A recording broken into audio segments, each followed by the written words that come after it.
제가 만난 사람들 가운데 가장 힘든 사람이 자기 생각을 굽히지 않는 사람들입니다. 자기가 옳다는 말은 무조건 옳은 거야. 그리고 자기가 생각하기에 맞다라고 생각하면 절대로 굽히질 않아요. 그런데 그것이 본인한테만 있는 것이 아니라 타인한테도 그렇게 강조를 해요. 내가 옳으니까 너도 옳아야 돼 라고 말을 하는 거죠. 사실 이게 저는 우리 한국 사람의 특성과 이렇게 많이 생각을 해봤어요. 제가 많은 외국인들 많이 못 만나봐서 잘 모르겠는데 한국 사람의 특성만은 아닐 것 같아요. 이게 사람이면 다 고집이 있는 거죠. 그렇죠? 우리 양경 선생님은 고집이 좀 있어요? 없는 것 같아요? 저는 좀 고집이 있어요. 이 똥고집이 좀 있어요. 자, 지식 전달이라는 것을 통해서 사실은 우리가 이런 생각들을 집어넣을 수가 있어요. 근데 이게 우리가 배워온 학교 교육이 사실은 그렇게 사람들한테 생각을 고착시킬 수 있는 아주 좋은 방법인 것 같아요.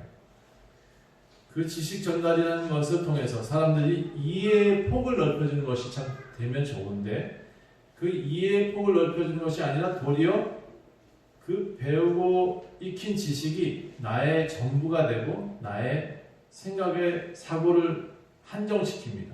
그래서 딱 요것만 알게끔 만들죠. 원래 사람은 창의적으로 만들어졌습니다. 원래 사람은 내가 틀려도 남이 틀린 것을 틀렸다고 말하지 않게 만들어져 있거든요.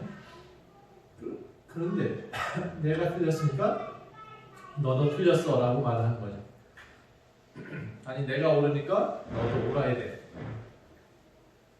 내 사고는 다 옳아. 이렇게 말을 하는 거죠. 이게 더 많이 배운 사람들한테 많이 나타나요. 예를 들어서 박사, 자신의 주장에 대한 것에 논문을 한번 썼다. 그런데 그 논문을 가지고 들이밀면서 이제 내가 이렇게 주장하는 이유는 여기에 근거합니다. 내가 연구했고 이렇게 만들어진 것을 보니까 확실히 이렇습니다. 라고 주장을 하는 거죠. 그런데 제가 알기로 그 논문이 얼마 지나지 않으면 새로운 학설로 변천되거든요. 시간이 지나면 과학적인 증명도 어느 날 갑자기 사람이 다른 증명을 내놓고 이게 옳습니다 라고 말을 하게 되어 있어요. 그러니 제가 많이 배운 사람들의 그런 주장들을 무시하는 것이 아니라 그들이 말하는 것에 대해서 조금 더 포괄적으로 생각할 수 있는 생각을 좀 했으면 좋겠다라는 거죠. 그래서 많이 배운 사람이 자기 주장이 더 강해요. 그래서 이제 의사들과 지식층들, 또 과학자들은 예수님을 잘 안 믿으려고 해요. 부자가 예수님을 안 믿으려 하는 것과 비슷한 것 같아요. 부자는 뭔가 다 가진 것 같잖아요. 그렇죠? 근데 부자가 제일 많이 안 갖고 있는 게 뭔지 아세요? 생명. 부자가 제일 많이 안 갖고 있는 것이 돈은 많이 갖고 있는데 생명은 많이 갖고 있지 않아요. 제가 보니까 그래서 부자가 천국 가기가 낙타가 바늘길로 들어가는 것보다 어렵다라고 한 것 같아요. 생명을 많이 갖고 있어야 되는데 생명보다 돈을 많이 갖고 있으니까 천국 갈 길은 좀 적은 거예요. 이렇게 표현하면 좀 이상한데 천국은 돈으로 안 갑니다. 마음과 정성과 뜻으로 가죠.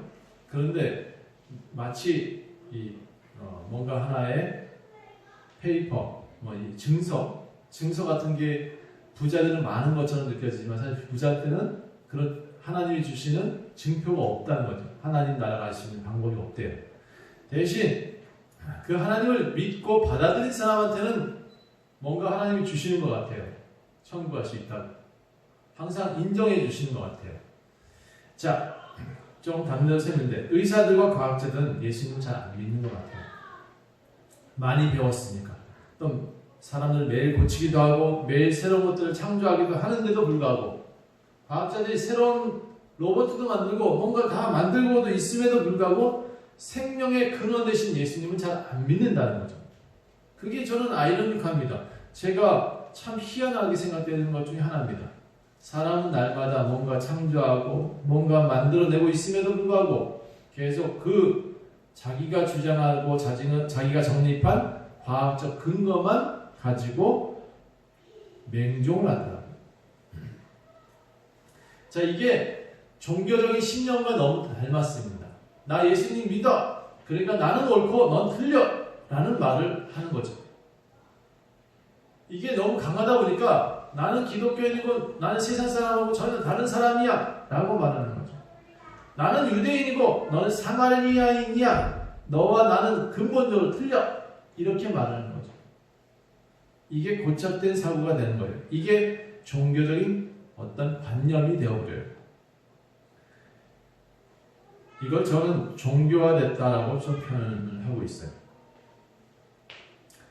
나는 옳고 넌 틀리다. 이게 주의예요. 어떠한 주의. 또 나는 어떤 교리는 옳고 이 교리를 지키지 않으면 안 된다. 한쪽으로 치우쳐서 종교화시켜지고 있어요.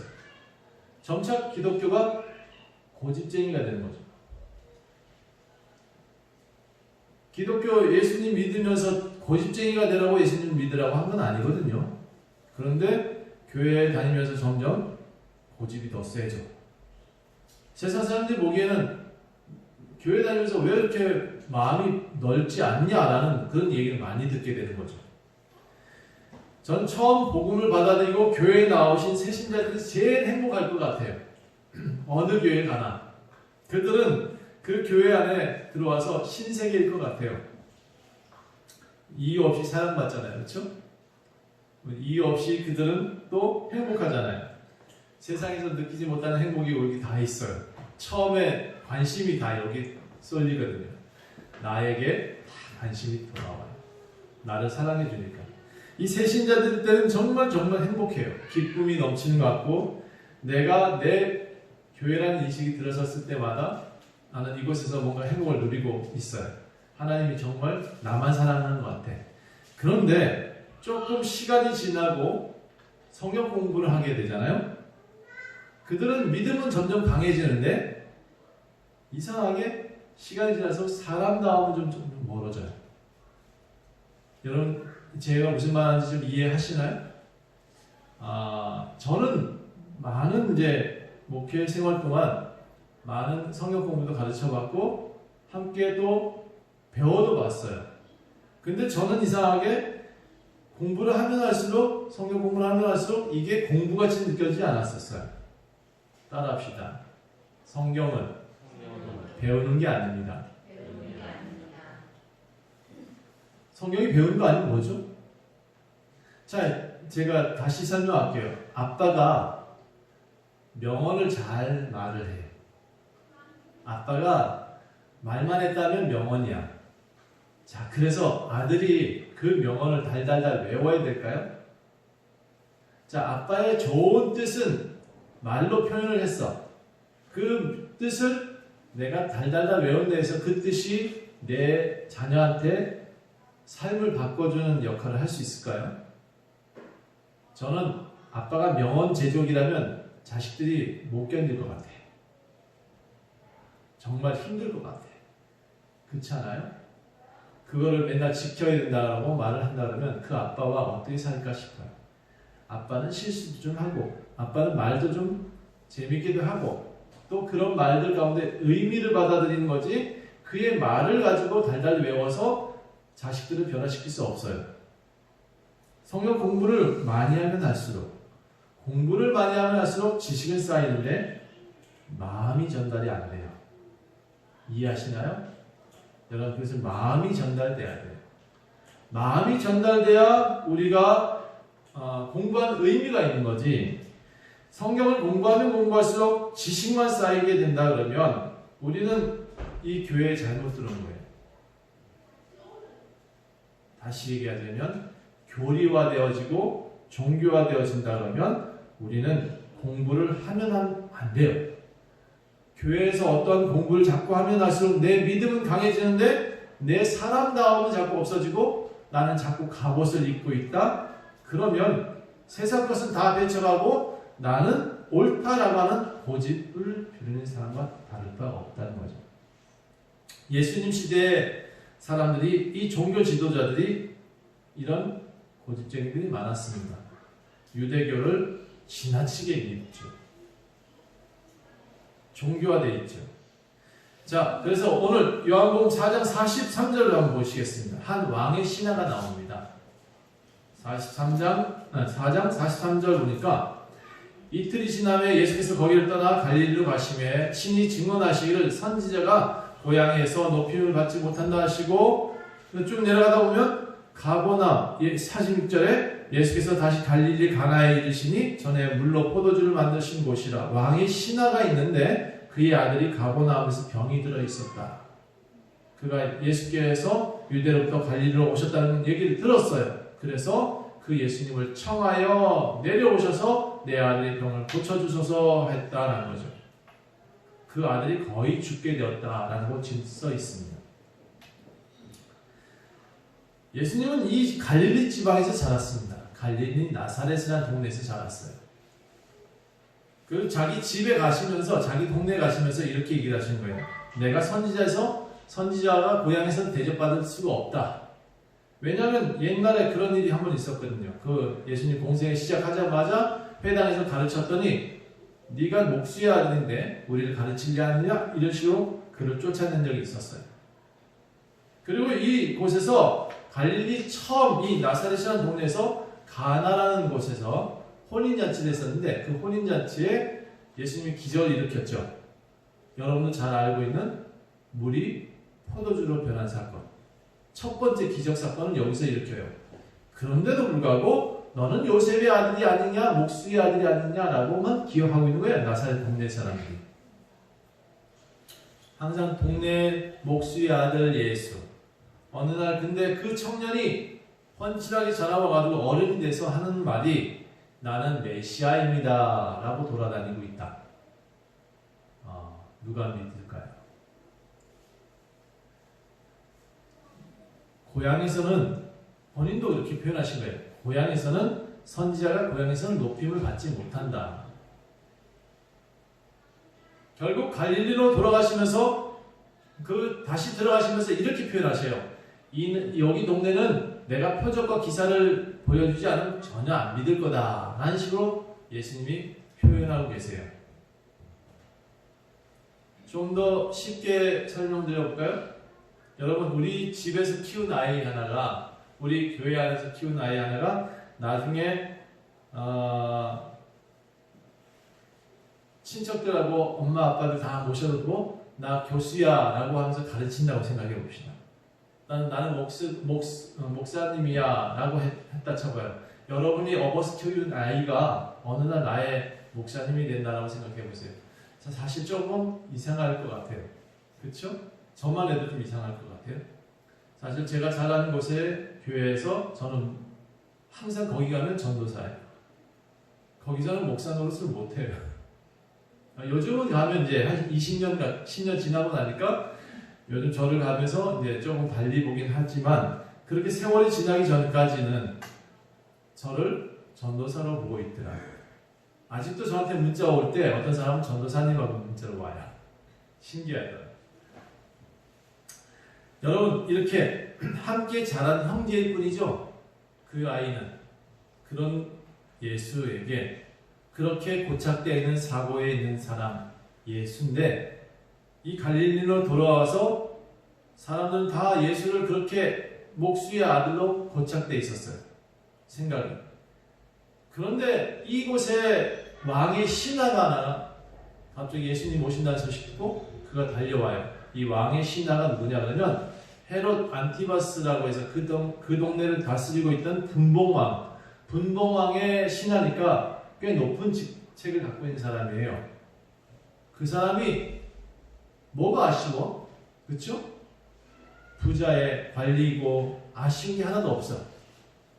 그런데 지금 뭐가 아쉽죠? 뭐가 아쉬워요? 나 지금 앞뒤 다 가릴 수가 없는 상황이었죠?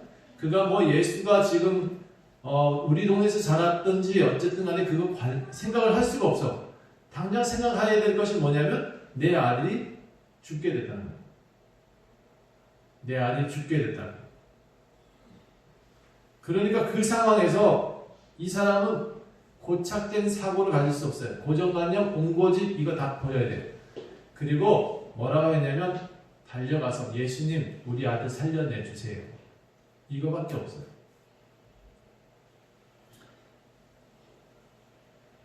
그 예수님 만나고 그 아들이 살아날 거다라고 얘기를 해주셨어요. 그리고 예수님을 만난 다음에 그 아들이 살아난다라는 그 말을 이 사람이 믿었대요. 신기하게도. 그렇죠? 만약 제 아들 중에 누가 하나 다쳤어. 근데 예수님 오셔서 낫게 해주신다라는 소문이 들렸어. 저는 다 때려치고 거기에 달려갈 것 같아요. 그렇죠? 낫게 해주실 예수님을 만나기 위해서 어떻게든 그 예수님을 만나야 된다고 난 달려갈 것 같아요. 지금 고정관념이 없어요. 이 왕의 신하는. 뭐 이 사람이 나사렛에서 자랐든지 갈릴리에서 자랐든지 뭐 어쨌든 간에 예루살렘에서 행한 기적을 우리한테도 행해 주시길 바라는 그것밖에 하나도 없어요. 그래서 예수님은 그 사람을 만나고 너의 아들이 살아난다라고 말을 했어요. 그 말이 좋았어요. 그리고 달려나와요. 달려와서 딱 이제 예수님을 만나요. 왕의 신하의 종을 만나요. 집으로 달려가고 있는데 그 사이에 이 신하를 찾으러 종이 달려나왔어. 그리고 뭐라 그러냐면 아들이 지금 살아났다고 얘기해요. 언제 살아났는데? 예수님하고 말하고 있는 그 시간에 애가 살아났다는 거예요. 그래서 그 집에 가가지고 다 뭐라 했을까? 자, 예수님 살아났으니까 고맙습니다. 땡큐 하고 집에 가서 이제 나 이제 내일부터 예수님 안 믿을게 이랬을까요? 아니에요. 그 사람들이 그 시점부터 예수님을 믿기 시작했다고 표현하고 있어요. 이게 무슨 얘기냐면 그 동네에서 예수님은 충격요법을 좀 쓰셨어요. 기적을 일으켰다고. 갈릴리 나사렛 동네에서는 기적이 일어나요. 여러분 만약에 우리 집안에서 여러분 키운 자녀들 중에서 무슨 목사가 그 목사는 여러분한테 기적이 나타나야 목사가 돼요. 이해가 좀 되시나요? 그래서 교회에서 많이 했던 충격요법이 뭐냐면 우리나라 사람들 특히 뭔가 복받는다 이 충격요법을 많이 썼어요. 당장 대한민국에서 살아나려면 예수님은 밖에 없었어요. 우리나라 사람한테서는. 사실 우리나라 민족이요 예수님을 믿는다는 것은 불가능에 가까워요. 유교 민족이었고 불교 민족이었잖아요. 혹시 여러분 저는 예수님 믿기 좋은 환경이었을까요? 저는 어릴 때 부모님이 가난했고 많이 돌아다녔고 굉장히 좀 힘들게 자랐어요. 그래서 저는 예수님 믿을 환경이 좀 안 됐어요. 우리 외가댁은 전부 다 절을 지었다고 해요. 그런 더더욱이나 우리 어머니 사고에서는 기독교 사상이 이해가 안 되겠죠? 우리 아버님이 평생 교회 가본 적이 없었어요. 죽기 직전에 얼마 동안 교회 가신 것밖에 없어요. 그런데 보세요. 저는 그런 환경에 있어서 왜 예수님을 믿게 됐을까요? 저는 충격요법이 굉장히 컸어요. 나의 삶을 변화시키고 싶었어요. 어떻게든 그 삶을 변화시킬 수 있는 방법이 뭘까를 연구했어요. 그것이 교회였어요. 이 땅에 지금 우리나라 대한민국이 예수님 믿게 된 이유는 뭐냐? 6.25 때문에 돼요. 일제시대의 압제 때문에 돼요. 굉장한 충격요법이 많이 오면서 사람들한테 근본적인 사고를 다 흔들어 놔버렸어요. 일제가 35년 동안 35년인가 30년인가 30년인가요? 기억이 잘 안 나요. 36년. 36년인가요? 제가 역사 공부를 좀 더 해야겠네. 이렇게 많은 시간 동안 사람의 생각들을 막 흔들어 놔버렸어요. 그래서 옛날에 유교적인 사고가 지금 우리나라한테 좀 없는 거예요. 그나마 또 불교적인 사고도 많이 흔들어졌어요. 그리고는 굉장한 충격요법이 왔죠. 다 가난해, 힘들어. 6.25 통해서 많은 사람이 죽었어. 내 집에 한 사람씩은 다 다쳤고 한 사람은 죽었어. 그러니 이 간절함이 기독교가 어느 날부터 사람한테 나가서 외치기 시작합니다. 예수 천당 불신지옥이라고 외치기 시작하면서 교회로 나와. 기도해야 돼. 우리 민족은 기도해야 돼. 살아. 그래야 산다. 그래서 새벽 기도회가 엄청나게 발전했던 거예요. 집에도 안 가요. 내 자식들은 살려내주세요, 하나님. 이게 우리나라의 근본적인 신앙이었어요. 굉장한 충격요법이 왔고 그 충격요법을 통해서 예수님을 믿게 됐었던 거예요. 그런데 2000년대 들어오면서 이 충격요법의 효과가 좀 떨어져 가고 있어요. 잘 살게 됐고요. 또 목사님보다 성도들이 더 똑똑하셔요. 어떤 분은 신학대학을 가서 열심히 박사가 되셨어요. 그럼에도 목사는 안 해. 그러니까 성도들 가운데 박사가 있고 성도들 가운데 지식층이 높아지고 어느 날 성경 보니까 목사님이 하는 말과 뭔가 좀 이상해. 그렇게 되다 보니까 교회에서 약간씩 삐그덕 소리가 나기 시작합니다. 어느 날 보니까 교회 재산권들을 갖고 사람들이 싸우기 시작하고 어느 날 보니까 교회와 우리 목사님의 관계가 약간씩 이상하게 흐트러지고 있어요. 그런 집단들이 자꾸 생겨나요. 그리고 교회가 조금씩 무너져 가기 시작합니다. 여러분, 그 다음에 이제 5장을 보시면 예수님이 다시 예루살렘에 갑니다. 예루살렘에 가는데 그나마 그 예루살렘 사람들도 유대인들이 많은 곳, 가장 서울 같은 도시예요. 당시에 보면. 근데 그곳에 가니까 입구에 양문이라는 곳의 입구에 베데스다 못, 우리 같이 약간의 호숫가 같은 그런 못이 하나 있어요. 그리고 거기에 팽각 5개, 정자 5개로 생각하시면 되겠습니다. 정자 5개 정도가 있었다. 그런데 그 정자에는 희한하게도 병자들이 맨날 모여요.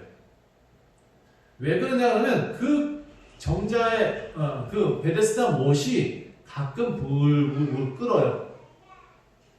왜 끓느냐 하면 여기 성경의 의미를 읽다 보면 천사가 가끔 내려와서 그 물을 흔들어 놓는다라고 되어져 있어요. 그 흔들어 놓을 때 제일 먼저 병자가 달려가면 그 병자는 살아서 나오는 거예요. 참 신기하잖아요? 그런데 여기에 38년 된 병자가 나와요. 이게 무슨 얘기냐면 38년 동안 그 병자는 그 물에 들어가지 못했다는 얘기예요. 그럼 이건 전설일 뿐이야, 사실은. 그렇죠? 물이 언제 동했는지도 알 수가 없어. 그런데 많은 사람들이 그 행각에 나오면 산다라는 고정관념이 있었어요. 고정관념. 그 물에 들어가면 살아난다는 고정관념. 그런데 여러분, 38년 동안 안 살아났는데 이 사람이 다시 그 물에 들어갈 가능성이 있어요? 누워 있었다고. 다른 사람은 뛰어가서 나을 수 있는 가능성이 있었을지 모르지만 이 사람에게는 가능성이 전혀 없어요. 우리는 전혀 이 사람이 일어날 수 있는 가능성을 볼 수가 없어요. 성경을 통해서는. 여러분 보세요. 지금 예수님이 더 높아요? 천사가 더 높아요? 여러분도 다 아신 답이야. 그렇죠? 그런데 이 베데스다 못에 천사가 내려오기를 기다려요. 많은 38년 동안 병을 들어누워 있었으면서도 불구하고 지금 누굴 기다리고 있냐면 천사를 기다려요. 물이 막 끓기만을 기다려요. 우리도 그래요. 지금 신앙생활을 그렇게 하고 있는 거예요. 뭔가 기적이 일어나기만을 기다려요. 뭔가 나에게 큰 로또가 나타나기를 기다려요. 신앙생활을 그렇게 하고 있어요. 그러니까 재미가 없지. 교회에서 맨날 똑같은 얘기하는 것 같고 맨날 교회에 나와야 되는 것 같고 맨날 예배 드리는데 변화는 없는 것 같고 그럼 밥을 먹지 말아요. 맨날 스테이크만 잘라먹어. 하루에 한 끼만 먹고 아니면 일주일에 한 번 호텔에 가서 밥 먹지 뭐. 그렇죠? 그런 얘기예요 지금. 여러분 천사보다 높은 분이 지금 옆에 왔어요. 예수가 오셔서 이렇게 말을 해요. 예, 너 자리 들고 일어나 걸어가라. 고착된 사고에서는 이 신앙이 없어요. 고착된 사고에서는 사람다움이 없고 진짜를 볼 수가 없어요. 하나님을 만나야 우리는 살아나요. 예수님을 만나야 우리는 살 수가 있어요. 그런데 지금 천사를 기다리고 있고 기적을 기다리고 있고 나에게 뭔가 나타나기만을 기다린다. 여러분, 그것이 사실 신앙이 아니라는 거죠. 교리화되어 있고요. 어떤 정형화된 생각들로 우리 가득 차 있어요. 나는 교회만 키우면 돼. 성전을 몇 개만 지으면 나는 하나님께 복을 받을 것 같아. 그래서 가끔 어떤 사람이 이렇게 얘기를 해요. 나는 평생 동안 7개의 교회를 짓겠다라는 얘기를 해요. 교회 그거 7개 저도 소용없어요. 천국 못 가요. 그 사람이 천국 갈 수 있는 방법은 하나밖에 없어요. 예수에게 일어나 걸어가라 하는 그 말 한마디 듣는 것밖에 없어요. 근데 무조건 교회 짓는데 교회 앉아도 돼요. 예수를 만나셔야 됩니다. 예수를. 우리에게 영생을 주신 이가 교회가 아니고 예수 그리스도이세요. 어떤 큰 목사가 아니고요. 큰 목회자 무슨 이만희 같은 어떤 그런 인물들이 아니고 진짜는 뭐냐? 예수밖에 없어요. 예수. 어떤 큰 목사님이 뭐 기적을 일으켰다. 거기 쫓아다니지 마세요. 그 사람도 예수를 못 만났으니까. 그러니까 그 짓을 하고 있는 거예요. 예수를 만났으면 그런 짓을 안 해요. 예수 그리스도이셔야 합니다. 예수 안에 들어갔을 때만 예수가 손잡아 주셔야만 우리는 일어날 수가 있어요. 우리는 참 신앙을 가질 수 있어요. 예수가 이런 손잡아 주셔야 우리는 사람이 될 수 있어요. 다 몰라도 좋은데 여러분 이 고착된 사고를 빨리빨리 깨내는 게 좋아요. 교회만 키워야 우리가 복을 받는다? 아니에요. 또는 교리를 세워야 우리 교회들이 든든해진다? 아니에요. 우리 교회가 많이 모여야 교회다워진다? 아니에요. 내가 예수 그리스도와 하나가 되지 않으면 교회가 아니에요. 그래서 여러분 하필 또 이날이 병자 고친 날이 안식일이래요. 안식일. 그 당시에 유대인들의 안식일은 무조건 지켜야 되는 날이었어요. 때려 죽어도 지켜야 된다라고 생각했던 사고가 있었어요. 그런데 예수님이 뭐라 그러는지 아세요? 그 병자를 일으켜 놨단 말이에요. 그랬더니 그 유대인들이 왜 너는 38년 된 병을 하필 안식일 날 고쳐서 그렇게 말을 해요. 너는 왜 하필 안식일 날 그 사람이 너를 고쳐줬냐? 이런 식으로 표현을 해요. 이게 말이에요? 말이 맞아요? 이거 현대적인 표현을 다시 바꿔볼게요. 암이 중해. 내일 모레 죽게 생겼어. 그런데 주일날 암 수술을 해야 된대. 나는 예수님 믿으니까 주일날 암 수술하면 안 돼요 라고 말하는 게 맞아요? 이런 말인 거예요. 그리고 또 예수님을 잘 믿는 어떤 병원이요. 그 병원인데 그 병원 의사 원장 말이 너는 왜 주일날 사람을 수술하니? 이게 말이 맞을까요? 신앙이 먼저지 사람이 먼저야? 이렇게 말하는 것과 똑같은 거예요. 여러분 이게 상식적으로 맞지 않잖아요? 유대인들이 10계명 들먹거리면서 안식일날 예배드려야 된다고 말을 해요. 안식일날 7발자국 못 뛰어가게 만들었어요. 안식일날 하나님을 경외하라고 말을 해요. 코란을 읽고 그것을 외워야 되는 시간으로 말을 해요. 저녁 6시가 되기 전까지는 어디 밖에 나가지도 못해. 그런데 결국 주일은 예수님이 뭐라 그러냐면 사람 살리는 날이다 라고 말을 해요. 따라합시다. 주일은 사람을 살리는 날입니다. 여기 왜 오시는지 아세요? 내가 살기 위해서 나옵니다. 주일을 예배 지켜서 하나님을 경외하는 것 중요하죠? 경외하는 것이 중요한데 더 중요한 것은 하나님 입장에선 하나님은 영원히 안 죽으시니까 누가 살기를 원하실까요? 내가 살기를 원하시는 거예요. 그거 외에는 하나님이 원하시는 것이 없어요. 그게 경배예요. 그게 존재하는 이유라는 거죠. 하나님이 원하시는 것은 내가 정말 하나님과 함께 찬양하고 하나님을 경외하고 사람답게 살기 원하시지 뭐 많이 하기 원하시는 거 아니에요, 사실은. 교회를 만들기 위해서 교리도 세우고 또 주의를 지켜야 된다는 이야기를 자꾸 강조합니다. 맞아요. 주의를 지켜야 되는 건 형식 지켜서 예배드리는 건 맞아요. 그런데 더 중요한 것이 있어요. 여기 지금 누군가가 다쳐서 빨리 병원 가야 돼. 그럼 예배가 중요한 게 아니에요. 그 사람 빨리 병원에 옮기는 게 중요하다. 교회가 규칙을 세울 수 있어요. 그런데 그 교회 규칙은요, 교회의 공동체의 구성원에 따라서 약간 바뀌어야 돼요. 우리 교회는 이렇게, 저 교회는 저렇게라는 규칙이 있는데 저 교회의 규칙을 우리 교회에다 적용시키면 안 돼요. 대상에 따라 달라져야 됩니다. 저는 전에 있던 교회의 규칙과 우리 교회의 규칙을 같이 만들지 않아요. 전혀 다릅니다. 다시 한번 따라합시다. 기준은 사람 내입니다. 예, 그리고 사람을 살리는 것이 기준입니다. 우리 교회의 기준은 사람을 살린다입니다. 제게 오는 사람들은 모두 다 사람답게 살게 만드는 것이 저의 목표입니다. 종교인 만드는 것이 아니고요, 교리인 만드는 것이 아니에요. 행복한 사람들 만들고 싶어요. 정말 교회 와서 치료되고 낫고 행복했으면 좋겠어요.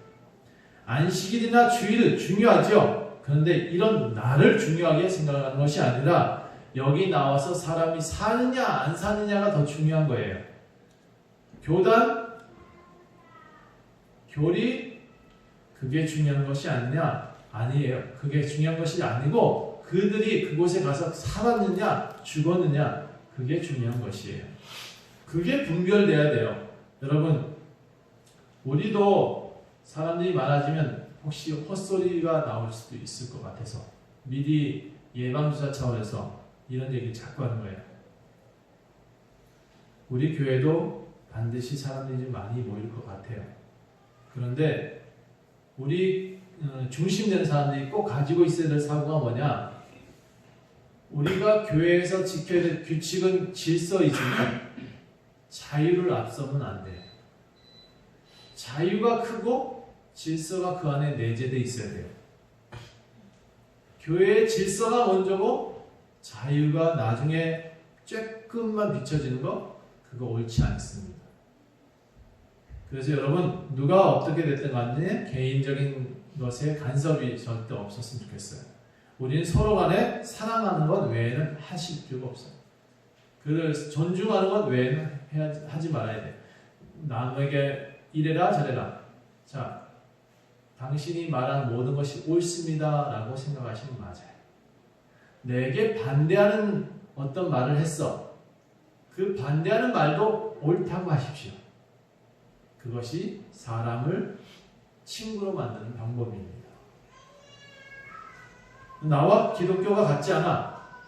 예, 안 같아도 같아요. 그렇죠?